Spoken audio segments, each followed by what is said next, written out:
Уступная кампанія прайшла без сюрпрызаў, кажуць у ВНУ. Універсітэт імя Пушкіна новых спецыяльнасцяў у гэтым годзе не прапануе, аднак вынікі кампаніі паказваюць, што і старыя па-ранейшым запатрабаваны. Сярод абітурыентаў вырасла колькасць медалістаў. Асаблівай папулярнасцю карысталіся педагагічныя спецыяльнасці. Шэрагі будучых настаўнікаў сёлета папоўнілі 20 выпускнікоў педагагічных профіляў. Наибольшие конкурсы были на факультеты географическая специальность, туризм и гостеприимство, больше 4 человек на одно место, на специальность психология 6 человек на одно место, на все специальности факультета иностранных языков. Очень были востребованы и специальности исторического факультета. У Брэсцкім тэхнічным універсітэце конкурс быў яшчэ вышэйшым. На некаторыя спецыяльнасці прэтэндавалі і 8 чалавек на месца.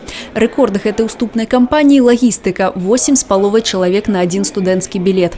Так што не дзіўна, што на некаторыя спецыяльнасці універсітэт не змог прыняць усіх жадаючых нават на платнай аснове. У нас в этом году осуществлялся набор по 3 новым специальностям. И вот эти 3 новые специальности, они вызвали такой очень большой интерес у абитуриентов. Это в частности специальности экономика электронного бизнеса, электронный маркетинг, архитектурный дизайн. По этим специальностям заполнены все места как и на бюджетную форму обучения, так и на платной основе.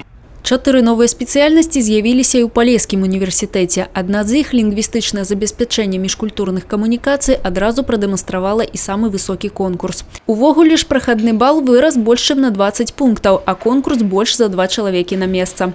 Сваімі першакурснікамі універсітэт ганарыцца. Кожны 10-й з іх медаліст. Рэйтынг спецыяльнасцяў замежныя мовы ўзначалілі і ў Баранавічах. У цэлым сярэдні бал вырас амаль на 30 пунктаў. Конкурс таксама больш за 2 чалавека на месца. Ірына Карольченко, Тыгран Акапян, телерадиокомпания «Брест».